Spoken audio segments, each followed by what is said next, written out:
అందరికీ నమస్తే. ఢిల్లీలో ముఖ్యమంత్రి రేవంత్ రెడ్డి గారు మీడియాతో చేసిన చిట్చాటు కాంగ్రెస్ పార్టీలోనే ఒక పెద్ద హాట్ టాపిక్ అయింది. ఏందంటే ఫిరాయింపుల చట్టం తీసుకురావడం మాకే మంచిది. మా ఎమ్మెల్యేలు ఎక్కడ పోకుండా ఉండేందుకు ఈ చట్టం ఉపకరిస్తది.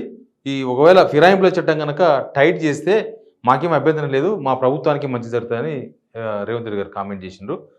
ఈ కామెంట్‌తో నిజానికి ఇప్పుడున్న సిట్యుయేషన్‌లో కాంగ్రెస్ నుంచి అధికారం పార్టీ వదిలేసి ఇంకొక పార్టీకి పోయే పరిస్థితులు ఏమి లేవు.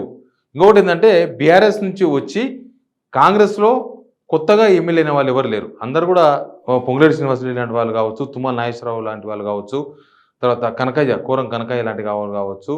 వీళ్ళందరూ కూడా గతంలో ఎమ్మెల్యేలుగా పనిచేసిన వాళ్ళు, లేకపోతే ఎంపీలుగా పనిచేసిన వాళ్ళు, లేకపోతే ఏదో ఒక హోదాలో పనిచేసిన వాళ్ళు. వాళ్ళు కొత్తగా ఈ పదవినేమి అనుభవిస్తలేరు. ఇప్పుడు బీఆర్ఎస్ నుంచి కాంగ్రెస్ పోయిన వాళ్ళు మళ్ళీ బీఆర్ఎస్కి వచ్చే పరిస్థితులు ఏమాత్రం ఉన్నాయో మనకు అందరికీ తెలుసు. ప్లస్ కాంగ్రెస్కు 65 మంది ఎమ్మెల్యేలు ఉన్నారు. మరి ఎందుకు ఎమ్మెల్యేల మీద అనుమానం వ్యక్తం చేస్తున్నారు? ఎందుకు కాంగ్రెస్లో ఉన్న ఎమ్మెల్యేల పైన రేవంత్ రెడ్డి గారికి ఏమైనా అనుమానాలు ఉన్నాయా, లేకపోతే ఏమైనా హోప్స్ ఉన్నాయా? నిజానికి ప్రభుత్వం పడగొడతాం, లేకపోతే ప్రభుత్వం పడిపోతుంది, 3 నెలలకి ప్రభుత్వం పడిపోతుంది, 6 నెలలకి ప్రభుత్వం పడిపోతుంది అన్న బీఆర్ఎస్ ఎమ్మెల్యేలు ఇప్పుడు ఆల్రెడీ కాంగ్రెస్లో చేరిపోయినారు.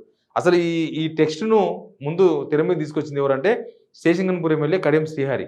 కడియం శ్రీహరే ముందు అందరికన్నా ముందు స్టేట్మెంట్ ఇచ్చిండు, ఈ గవర్నమెంట్ 6 నెలలైనా ఉంటుందో ఉండదో అని.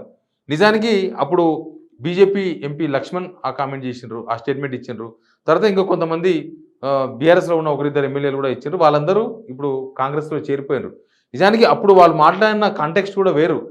బీఆర్ఎస్ ఈ ప్రభుత్వాన్ని పడగొడుతుందనో, లేకపోతే బీజేపీ ప్రభుత్వాన్ని పడగొడుతుందని కాదు. కాంగ్రెస్లో ఇంటర్నల్ పంచాయతీ జరుగుతుంది. ఇదంతా ఒక గ్రూపులుగా ఎవరు ముఖ్యమంత్రులు కావాలనే గొడవలు ఎప్పుడూ ఉంటాయి దీనిలో. కాబట్టి ఈ ఇంటర్నల్ గొడవలతోనే ప్రభుత్వం 6 నెలలైనా నడుస్తుందా అని అర్థం వచ్చే విధంగా వాళ్ళు మాట్లాడినారు. కానీ దాన్ని కాంగ్రెస్ పార్టీ నేతలు దాన్ని వాళ్ళకు అనుగుణంగా మలుచుకొని ప్రభుత్వం పడగొట్టే ప్రయత్నం చేస్తున్నారు. ప్రభుత్వం పడగొట్టబోతున్నారు కాబట్టి మేము వేరే ఎమ్మెల్యేలను, బీఆర్ఎస్ ఎమ్మెల్యేలను చేర్చుకుంటున్నాం, ఇట్లాంటి అంశాలను తెర మీద తీసుకొచ్చారు. వాస్తవానికి బీఆర్ఎస్ లేదా బీజేపీ వాళ్ళందరూ లేదా ఎంఐఎం వీళ్ళెవరు కలిసి అవకాశాలు లేవు. వీళ్ళందరూ కలిసి కాంగ్రెస్ పడగొట్టే అవకాశాలు కూడా లేవు. ఎందుకంటే లేక అవకాశం వచ్చింది కాంగ్రెస్ పార్టీకి 10 సంవత్సరాల తర్వాత. మంత్రులుగా అనుభవిస్తున్న వాళ్ళు, మంత్రులుగా పార్టీలో ఇంటర్నల్ గొడవలు ఎన్నున్నా సరే మాకు మంత్రి పదవి వచ్చింది, మేము చేసుకోవాల్సింది చేసుకోవాలి అని అధికారాన్ని ఎంజాయ్ చేసే ప్రయత్నాల్లో అందరూ ఉన్నారు. ఈవెన్ ఎమ్మెల్యేలు కూడా బీఆర్ఎస్ మీద అగెనిస్ట్గా కొట్లాడొచ్చిన వాళ్ళు వీళ్ళంతా. ఆ ఎమ్మెల్యేలందరూ కూడా వాళ్ళకున్న పరిధిలో వాళ్ళ పదవిని వాళ్ళు ఎంజాయ్ చేస్తున్నారు. కానీ రేవంత్ రెడ్డి ఎందుకు సొంత పార్టీ ఎమ్మెల్యేల పైన అనుమానం వ్యక్తం చేస్తున్నారు? సొంత పార్టీలో ఆయనకు ఎవరిపైన అనుమానం ఉందనేది చాలా ఇంపార్టెంట్. ఎమ్మెల్యేల మీద అనుమానం ఉందా, లేకపోతే డబ్బులున్న ఆర్థికంగా బలంగా ఉన్న కొంతమంది ఎమ్మెల్యేల మీద అనుమానం ఉందా? ఒకవేళ ఆర్థికంగా బలంగా ఉన్న మంత్రుల మీద అనుమానం ఉంటే వాళ్ళనే కదా ఎంబడేసుకొని తిరుగుతున్నది రేవంత్ రెడ్డి గారు. ఇప్పుడు పొంగులేటి శ్రీనివాసరెడ్డి పొద్దుగా లేస్తే రేవంత్ రెడ్డి ఇంటి దగ్గర ఉంటారు. రేవంత్ రెడ్డికి రైట్ హ్యాండ్ మంత్రి.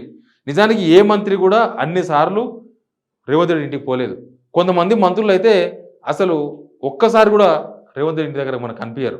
జైనింగ్స్ అన్ని జరుగుతున్నాయి కూడా పొంగులేటి శ్రీనివాసరెడ్డి, రేవంత్ రెడ్డి వాళ్ళ సమక్షంలోనే జరుగుతున్నాయి.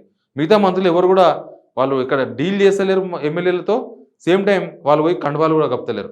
కొన్నిసార్లు అయితే వాళ్ళ సొంత జిల్లాలో జైనింగ్స్ కూడా మాకు సమాచారం లేకుండా జరుగుతున్నాయని కొంతమంది మంత్రులు వాపోతున్నారు. మనకు కొండా సురేఖ విషయంలో మనం చూసినాం. ఆమెకు తెలియకుండానే అక్కడ మేయర్ గుండు సుధారాన్ని చేర్చుకున్నారని ఆమె బయటకు వచ్చి మాట్లాడింది. అట్లా మిగతా ఎమ్మెల్యేలు, మిగతా మంత్రులు వాళ్ళకు ఈ విషయంలో ఏం సంబంధం లేదు. ఇప్పుడు ఆయన క్లోజ్గా ఉన్న పొంగులేటి శ్రీనివాసరెడ్డి, ఆయన ఆర్థికంగా బలంగా ఉన్న ఆయన, ప్లస్ ఆయన మీద కొంత ఆరోపణలు వచ్చినాయి, ఆయన ఏదో చేస్తాడు, ఆయన ఎంబడి కొంతమంది ఎమ్మెల్యేలు ఉన్నారని. నిజానికి ఖమ్మం జిల్లాలో కూడా పొంగులేటి శ్రీనివాసరెడ్డి మీద నమ్మకం, లేకపోతే పొంగులేటి శ్రీనివాసరెడ్డి ఎంబడి ఉన్న ఎమ్మెల్యేలు కేవలం 2-3 మాత్రమే. ఖమ్మంలో మిగతా ఎమ్మెల్యేలు అందరూ పొంగులేటి ఎంబడి లేరు. కొంతమంది తుమ్మల వెంట ఉన్నారు, కొంతమంది ఇండివిజువల్గా ఉన్నారు, కొంతమంది డైరెక్ట్గా రేవంత్ రెడ్డి గారితో టచ్లో ఉన్నారు, కొంతమంది పార్టీలో సీనియర్ నేతలతో టచ్లో ఉన్నారు, ఉత్తమ్ కుమార్ రెడ్డి లాంటి వాళ్ళతో టచ్లో ఉన్నారు. కాబట్టి ఖమ్మం నుంచి కూడా పొంగులేటి శ్రీనివాసరెడ్డి ఎంబడి పోయి ఎమ్మెల్యే వెళ్ళారు. మరి రేవంత్ రెడ్డి అనుమానం ఎవరిపైన? రేవంత్ రెడ్డి సొంత పార్టీ నేతలనే, సొంత పార్టీ ఎమ్మెల్యేలనే అనుమానించే విధంగా, అవమానించే విధంగా ఎందుకు మాట్లాడినారు? 40 ఫ్రామిల చట్టం వస్తే మా పార్టీ నుంచే ఎవరు పోరు, మాకే మంచి జరుగుతుందని ఎందుకు ఆ స్టేట్మెంట్ ఇచ్చిండ్రు. ఇప్పుడు అందరూ అదే అనుకుంటున్నారు. నిజానికి ఇప్పుడున్న పరిస్థితిలో ఆహ్, చాలా వర్గాలు ఉండొచ్చు కాంగ్రెస్‌లో. రేవంత్ రెడ్డి వర్గం ఒకటి ఉండొచ్చు, ఉత్తమ్ కుమార్ వర్గం ఉండొచ్చు, బట్టి వర్గం ఉండొచ్చు, పొంగులేటి శ్రీనివాసరెడ్డి వర్గం ఉండొచ్చు, లేకపోతే కొండా సురేఖ వర్గం ఉండొచ్చు. ఎవరి వర్గాలు ఎక్కడున్నా ఇప్పుడు అందరూ కలిసిమెలిసిగా ఉన్నట్టుగా బయటకైతే కనిపిస్తున్నది. వాళ్ళెవరు ఇంటర్నల్‌గా పాలిటిక్స్ ఏమున్నా అవన్నీ పక్కన పెట్టి ఇంకా చాలా రోజులుంది. ఇంకా దాదాపు 4 సంవత్సరాల పైన గవర్నమెంట్ ఉంది కాబట్టి ఇప్పుడెవరు ఆ ధైర్యం చేసే అవకాశం కూడా ఉండదు. కానీ ఎందుకు మరి మా పార్టీ ఎమ్మెల్యేలే కట్టడైతారు. మా పార్టీ ఎమ్మెల్యేలే ఏ పార్టీ పోయే అవకాశం ఉండదు. మాకేం మంచి జరుగుతుందని చెప్పేసి రేవంత్ రెడ్డి స్టేట్మెంట్ ఇచ్చిండ్రు. అసలు ఇంటర్నల్‌గా బయటికి తెలవని విషయాలేమైనా రేవంత్ రెడ్డి గారికి రిపోర్ట్ ఉందా? ఏ ఎమ్మెల్యేలు రేవంత్ రెడ్డికి హ్యాండ్ ఇస్తారు? రేవంత్ రెడ్డి తన అనుకున్న మనుషులు ఎవరైనా వేరేగా వ్యవహరిస్తున్నారా? తన మనుషులు అనుకునే వాళ్ళు రేవంత్ రెడ్డి కాకుండా డిఫర్ అయిపోయి వేరే టీమ్‌లో చేరుతున్నారా?